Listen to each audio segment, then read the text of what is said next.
actually historic footage from the Asian Youth Orchestra, but the scene is repeated again and again and again for 19 consecutive years without a hiccup. Who's the guy dancing up there in the front, by the way? The idea for an Asian Youth Orchestra, AYO, started as a way for our final guest today to bring young musicians together here in Asia, nurture their talents and ambitions on home ground instead of losing them to, well, I mean, no offense, but like the Fargo Moorhead Symphony.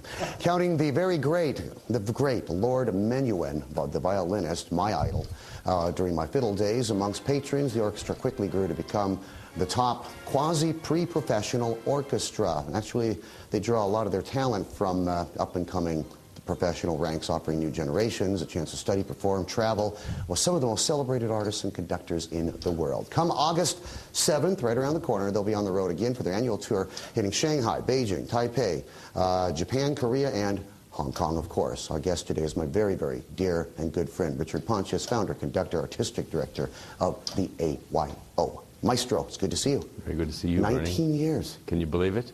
I have to tell you, after the whole world banking crisis and the financial industry completely imploded like a black hole, I wasn't sure you were going to get the funding, and yet somebody came up with it. You know, we really have to thank, well, a very active board of directors for sure for the orchestra, but especially Dr. David Lee, Lee Kwok Po at the Bank of East Asia, who must have written hundreds of thousands of letters to friends all throughout Asia, and his friends came through.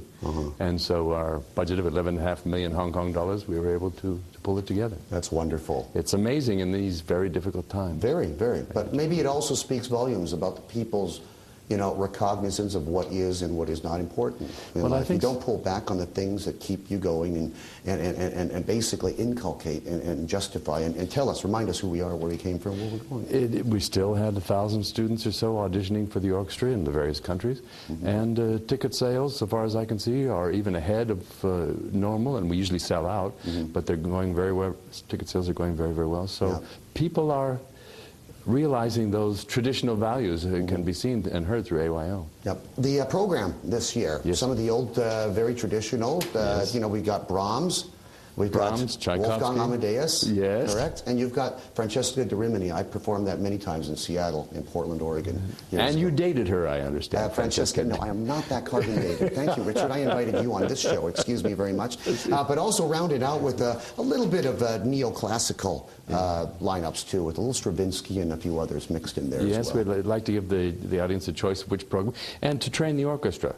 Let them see the long bows that Brahms takes, and Tchaikovsky, different styles of music, and then the Stravinsky, very short, biting, Bolero. That's a test of endurance, actually, isn't it? And audiences may be surprised because I take it slower. No, than it's usually taken. Oh yes. Oxygen tanks and Watson's water by the side. You know, there's a very famous Romanian conductor, Celibidache, and I heard his recording that he made with the Munich Philharmonic, and he takes it quite at a very modest tempo, and I thought, that's the tempo for Bolero, not the usual way of racing through it where it doesn't mean anything. No, anybody can do it fast. It's control. You talk about control and sustainability, since that's one of the buzzwords nowadays. I'd like to know, in your 19 years, and the AYO is very close to me as well. I've had relatives. My cellist cousin Cara, of course, passed through on her way to, I think she's in Oberlin or something right now. That's great. The source of the talent, where is it coming from? Has it changed? It must have changed dramatically over the last 2 decades. It really has. Of course, we're getting more and more students from the mainland,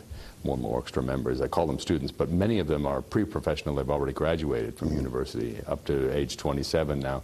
It really is seen as a pre-professional orchestra. And China's coming on very strong. Of course, Taiwan continues to be strong. Japan, the numbers are down in Japan. I think that's because there are very, very few professional music jobs available in Japan, and so that's discouraging to many people. But whatever the makeup is, we have 104 this year, and it's not just the music that we talk about, but the cultural exchange, the political baggage. Things come up in conversation, and that's a very nice... What is the state of the market right now? I remember, there are 2 reasons I didn't become a professional musician, even though I was a performance major, because I knew I wasn't good enough. So I took a business angle and became a fine arts administrator. That's great. That's my training. And it was also because I saw a lot of friends, hopping from city to city, taking up jobs in B and C grade orchestras, not necessarily liking having to schlep it around so much. Has it gotten worse in the last couple of years with this downturn? It's one of the first things to go, isn't it? Some of our coaches, some of the artist faculty that we've brought here from the States, from Baltimore, their orchestra has just taken a 7% cut, and they've asked the musicians to play for 2 weeks without pay. Wow. So that's a significant difficulty for many musicians. But here in Asia, the heat is on. We're enjoying it. The job opportunities, there is a new orchestra this year, just started in Hangzhou. And China, of course, building concert halls and filling lots of music positions. So there are lots of opportunities. The interesting thing is that because of Asian Youth Orchestra, musicians from Japan and Korea are considering professional careers in China or in Hong Kong. Well, that's a great thing. That's an intercultural exchange. Absolutely. That's a wonderful thing. When are you going to add North Korea to your docket? We're working on it. We talk a lot to the North Koreans. Did the New York Phil go there? The New York Phil did, and we'd like to think that we had something to do with that a few years ago, because we've been talking to the North Koreans for quite some time. These things do take time, of course. Okay. Wonderful. And I'll keep that up here, okay? If you happen to be in or around or near or landing in any of these places, this is where they're going to be. They are going to be busy. That sounds like a logistical nightmare, actually, getting all these kids around and all these planes and trains and automobiles and everything from one concert hall to another. What's the worst problem you face? Broken strings?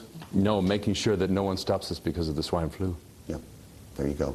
Bring the face masks, okay? You bet. Keep them clean. You Maestro, bet. Thanks a lot, Bernie. to you. Thank you. We're going to dip out of the show right now and bring you some wonderful shots.